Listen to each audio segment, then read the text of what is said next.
If you think your taxes automatically go down in retirement, you may be in for a surprise.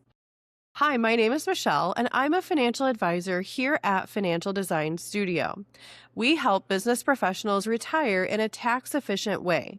So, if retirement is getting close for you, we have a free retirement planning guide that you can download, which is linked below. Now, today we're going to explore that tax efficient piece. In order to retire tax efficiently, you need to avoid the tax traps that you may not know about. So, first, why do tax rules change in retirement? While you're working, you're saving money into your retirement accounts to use those at some point in the future. And now that you're retiring, you need to use those funds, withdrawing them from those accounts. And it may not be that the rules actually change, but what is changing is your situation and the income that you have and where it's coming from. And so there's a lot of rules surrounding how you need to do things, when you need to do things. And this is where there could be penalties depending on when and how you do things. So now let's talk about tax traps that you could face. Let's talk about healthcare. Now, healthcare, when you are working, you get this from your employer typically, and you choose which plan you want, and it's a set amount that you pay.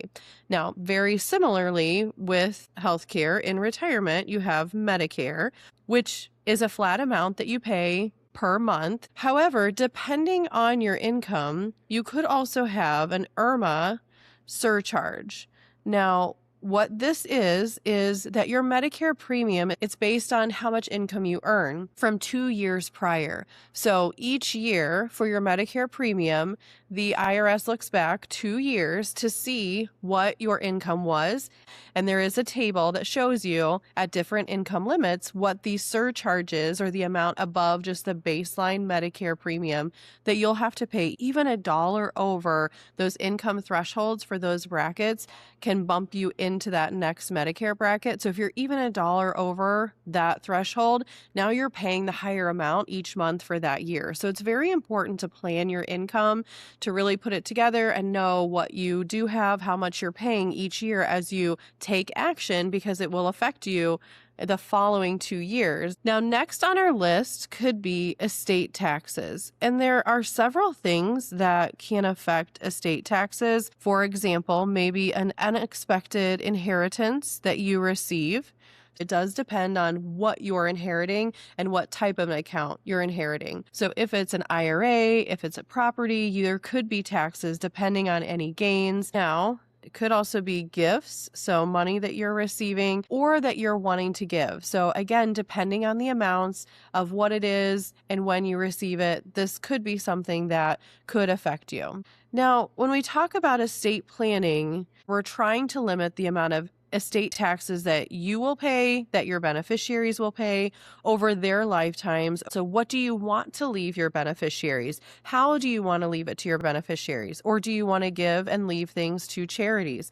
All of these pieces matter and shape what you pay in estate taxes or don't pay in estate taxes by the way you do it, the timing of when you do it. So it's really important to be working through these pieces before you retire and then even in retirement as your assets continue to grow, if you're not spending as much as you thought you would, because these are conversations, again, that we're trying to minimize taxes, your entire tax picture, even with estate taxes. Let's talk about early withdrawals.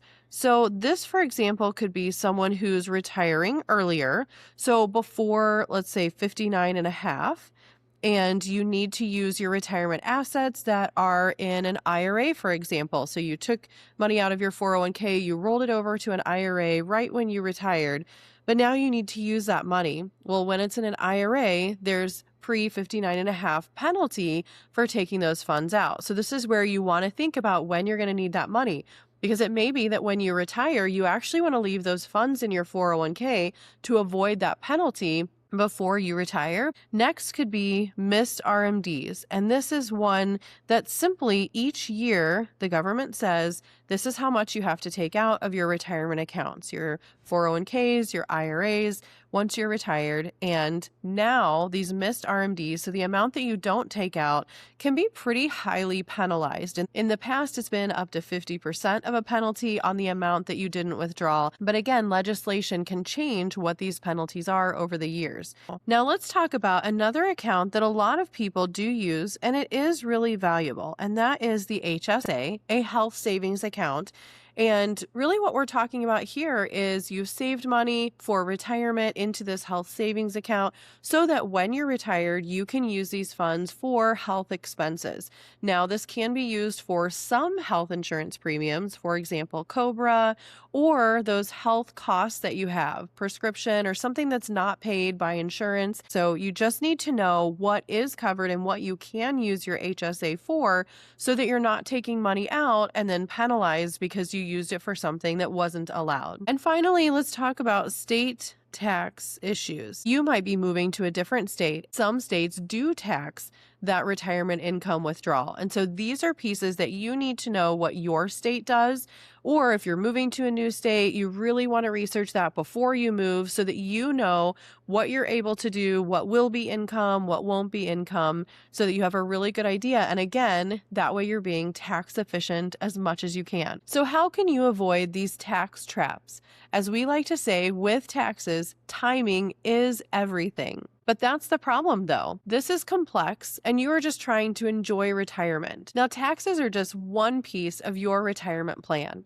If you find yourself wondering if you're getting everything right, download our free retirement planning guide, which is linked below.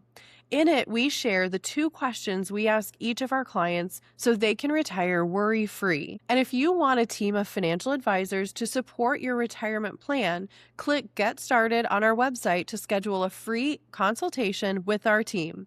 Thanks for watching.